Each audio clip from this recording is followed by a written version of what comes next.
Let's watch a cartoon that brings people together to watch more cartoons. Oh, that's what we do.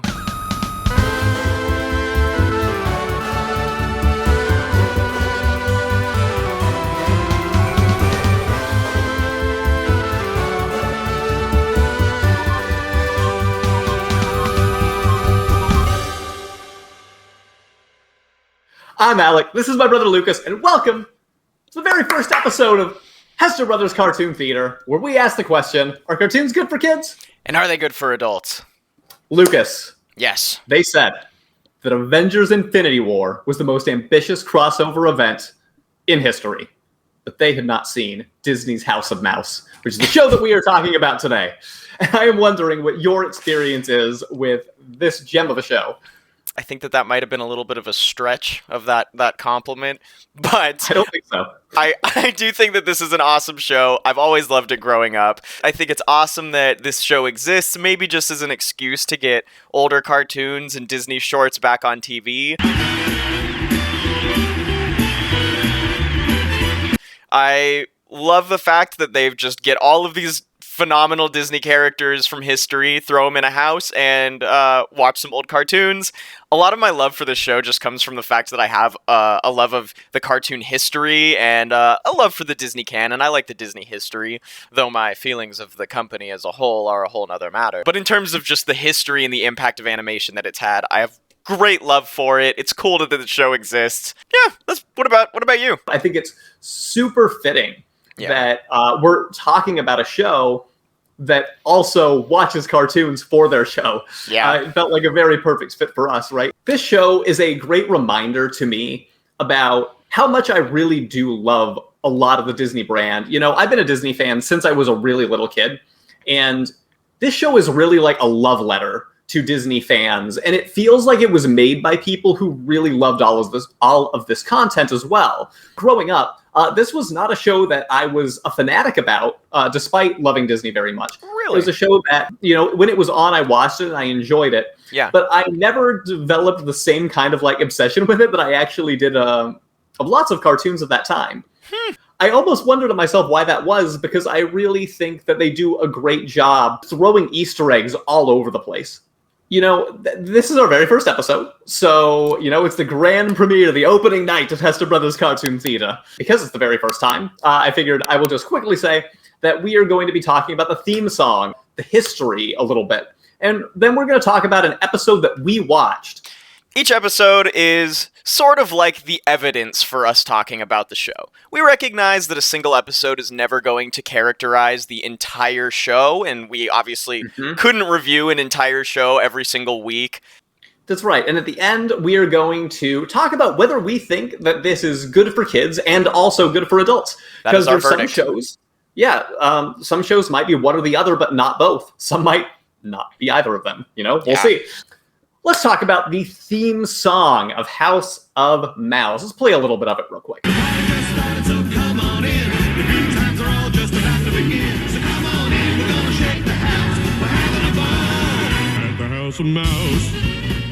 Lucas, my bro, what do you think of that theme song?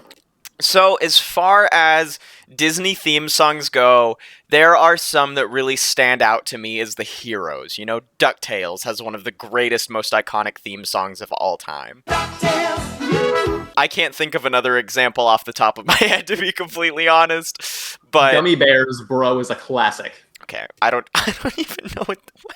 Okay. Well, trust me. Everybody go listen to the Gummy Bears theme song, I promise. Sure, yeah, check it out. But this one really does stand out to me. It's got that, like, it's got a really awesome, like, you know, blues Elvis vibe. The gang's all here and we're hanging out. Crossed with, like, a classic Disney, you know, song out of a movie.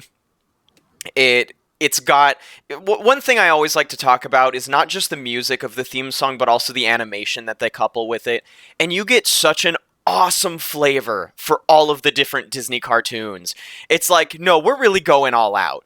We're really going to tie all of these different cartoons together. You're going to see, you know, Alice in Wonderland. You're going to see the classics. We're going to get the Mickeys, the Donalds, you know, the Goofies. We're going to have the regular crew of like the 5 or 6 tons of movie characters. Tons of movie characters, yeah. And it really lets you know that we're doing that. I think this theme song is awesome. It starts off at a good note.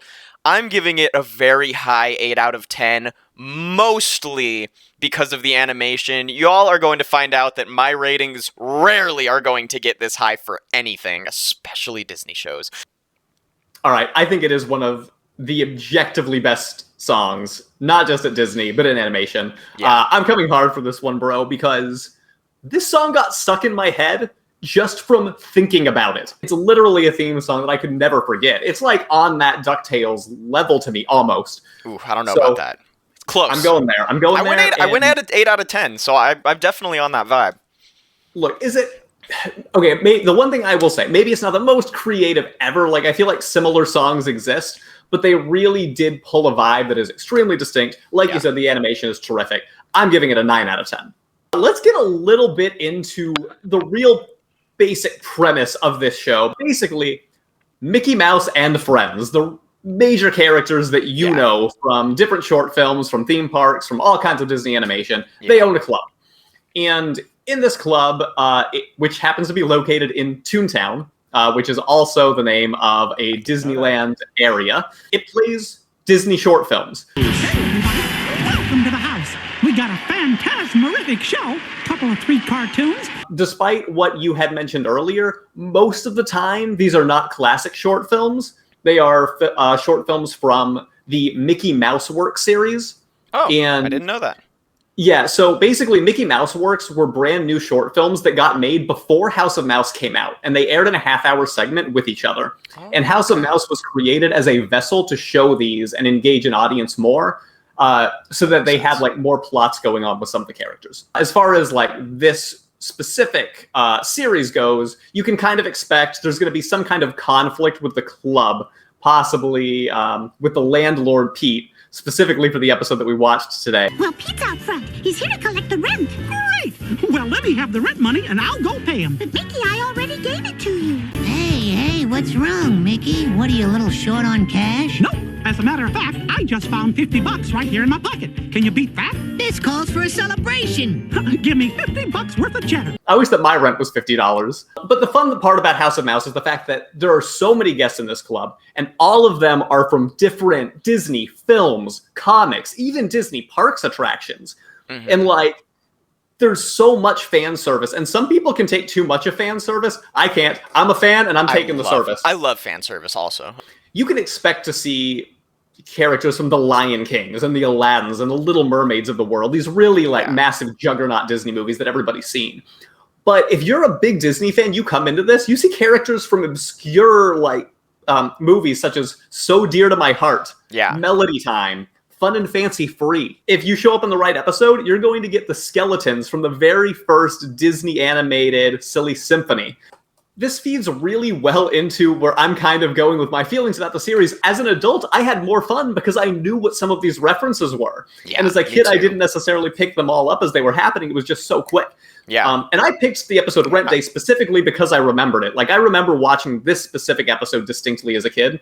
Nice. But I remember the plots. I don't remember all of the amazing little Easter eggs that got thrown in throughout. I will say that the plot of The House of Mouse did seem like a little run-of-the-mill, a little stiff to me. It kind of did give me the feel of like, we're pretty much like, Mickey needs to pay rent. He loses the money. He needs to find a way to pay rent. There are good reasons for like playing the shorts. Like the first short is one that stars Pete and Mickey, and he's like, "It's rent day, see? So I want to see my rent." What's your hurry, Pete? Wouldn't you first like to see a cartoon starring you? Why, that sounds delightfully entertaining. That makes sense. It makes sense why they would play it. It buys Mickey time. So I think that they do kind of organically show why each short is going in, and they weave it well throughout the episode. That being said, it's not like the plot line of the show is that big of a deal. It's like we have a little bit of investment, but it, you know, I mean, there's not really much more I can even tell you about the plot. It's Mickey You're not needs to pay watching rent. The plot. Yeah, you're not And watching. the show was not. Yeah, and the show was not created for the plot, all things considered. Alongside the two plots, you have these short films integrated into the episode, which I feel like is a very solid conceptual format. Yeah, no, And, it's a good structure. It's a good structure. Yeah, you talked about the plot. I've got to be honest, like, I think that we pretty much got the gist of what the episode is about. Eventually, spoiler alert, they're going to figure out the rent situation. Yeah. Mickey doesn't pay it and the House of Mouse gets shut down. Last episode. Bummer. Let's talk about the little things that make this episode what it is, and the real reason that, this show is so different and fun. And in my opinion, it's very shocking that it exists because of all the different IPs that had to come together. This show will never exist again. We will never have something like this. I mean, unless the copyright lawyers really chill out sometime over the next 100 years. It's like how the movie Roger Rabbit will never exist again. It's just way too much copyright infringement. Yeah, there's too many legal loopholes that you have to jump through. Even though all of these are Disney characters, they still have a hell of a time making a big collaboration happen. But look, the strength of the show is in all of these little gags and all of these little jokes that are just made for Disney fans. Give me the sword, and I'll get you a pumpkin to use as a head. Deal? But Mickey, I need the pumpkin. It's my ride home. So you'll give Cinderella a carpet ride home? If you find me a red rose to give Jasmine. I'll give you this enchanted rose if you find a book for Belle. Can I borrow that book? Never mind. Another part of the show is that you have all of the Mickey, Mouse, and Friends characters with different jobs. So Mickey is the host, Minnie is the manager, Daisy is the receptionist, Goofy is the waiter, and that is a strong, strong concept. You're like, why? I'm like, I'll tell you why. It's so good for the comedy. And you have Goofy as the head waiter and all the penguins from Mary Poppins going around and serving other people, which I also think is just so incredibly adorable and cool.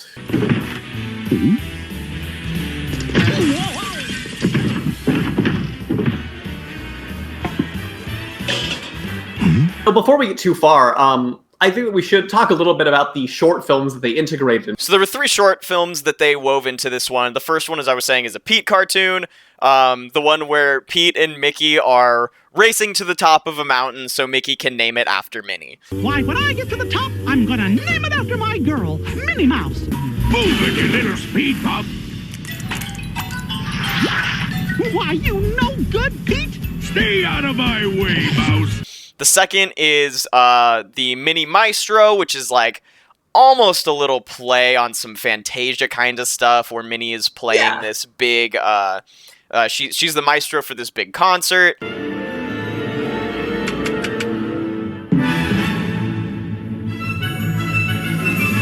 The third one is Mickey goes to jail. He gets arrested with this conflict with Mortimer Mouse. You think you know your neighbors, and then they go breaking into your house like a common burglar. What? But you were, and now you're... Luckily, I already called the cops. The core of this show has more to do with the fact that we have these short films and that we have all these crazy character references and Disney canon references throughout the rest of the show.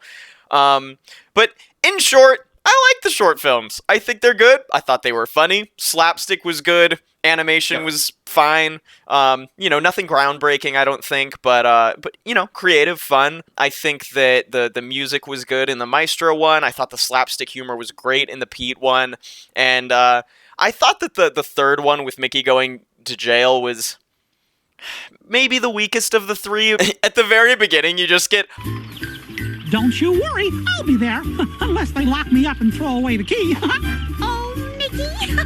Yep, that's the plot. That's what's gonna happen. It was good. Come on. It was fine. It wasn't. It wasn't. But that's what Disney cartoons are. It wasn't groan-worthy that made me It didn't make me dislike it. I was just oh gosh, ha ha ha ha. All right, let's just get to the overall feelings of the episode. So we're going to do in this show an overall rating every time. We already did the theme song rating, and then we're going to do the rating for if it's for kids or adults or both. What is our target age group of the show? So we've talked about the show. We've talked about our likes and dislikes. What do you feel, man? What is your overall rating out of 10? Lucas, I had so much genuine, like, heartfelt childhood joy watching this cartoon. I really, really did. As a kid, it was just on. Like, I loved Disney, but now I revisited it. And it was like, I remember this plot, and now I'm appreciating the same thing that I watched as if I was watching it all over again. And as a Disney fan, it just, like, reinvigorated what I love about this brand in a lot of ways, and how many different characters I've come to love throughout the years. The nostalgia rating is extremely high, and maybe that makes me a little bit biased. I want to give it a 9.5, and the only reason that I take a little bit of points away, believe it or not, is that I wouldn't have minded if this show had more classic short films. The fact that it's mostly the new ones is the only knock against it for me, though I think they were smart to do it the way that they did for the audience that they were trying to entertain. So, look, Could we put up a picture of Walt Disney to look at you really quick? Just so that you can think about, like, obviously so Walt stern. Disney. It's not... I do really love this show. It gives us a great format for exposing people to the short films, and maybe we'll transition them to see some of the older cartoons. It gives a great sense for the Disney canon. I love this compilation. I love how it's such a gem of history, because we won't see things like this anymore because of copyright. So for the historical pleasure, I have nostalgia hits as well, and for just the overall intelligence and intent that went into the structure, I give it an 8 out of 10. I'm not going any higher. That is super high for me. Very little Western shows are going to appear that high for me. Let's talk about a little bit about this age group. Who is this for? We going kids, we going adults. Yes. This is one rare show that I believe is really good for both kids and adults. And I am going to make that my verdict. An adult who knows very little about Disney is not going to be able to appreciate a lot of these references, and they're probably not going to enjoy it like I'm thinking of for myself, right? I was going to say that too. But there are going to be very, very few kids who watch this and understand all of the references. Mm-hmm. Whereas I think that adults who are Disney fans are more likely than kids are to get it. With that in mind, I do believe it's for kids and adults. My logic is very similar. I mean, come on, it's Disney shorts, you know? It's entertaining, it's fun, the slapstick's good, the comedy's good enough. It's obviously not offensive in any way. There's no reason why kids shouldn't watch it. A lot of what we'll end up talking about in these verdicts is whether or not this is appropriate for kids. I don't think that's really much of a discussion here. For this one, kid-friendly, for kids easy. I agree with you that I think that adults who have a love of the history of animation or just are fans of Disney would love this. I'm hesitant to make a blanket statement that it's for adults in general, because I think a lot of adults would just have no tolerance for the simplicity of it. I'm going to lean on more that this is for kids and not for adults. I do think that lots of adults like us, which I need to remind myself that we are at times, you know, they will enjoy it for the Disney references. So if you're into Disney and you're an adult, you'll love it. If you have a kid and you're not a huge fan of animation, I still think you'll probably enjoy watching it with your kids. But I'm still going to say that it's just for kids in terms of like marketing demographics. Well, should we take the curtain call and tease next week's episode? No. Bye. See you real soon, Houseketeers. Yes, let's tease. Lucas, drum roll, please. I'm the editor. I hope I played a drum sound. I probably didn't. We are going to be watching Season 1, Episode 11 of the Nickelodeon show Chalk Zone. Oh, yes! I like the show. Titled The Scrawl. Yes. Go watch that show. If you've never seen Chalk Zone, it's very cool. Stay with us, like and subscribe. Obviously, subscribe to the channel so that you can stay with us on these journeys and revisiting some of these shows. Thank you, Colin Paul, for the incredible theme song. Thank you, Treasure Scarborough, for the amazing art. And we will see you in the Hester Brothers Cartoon Theater next week.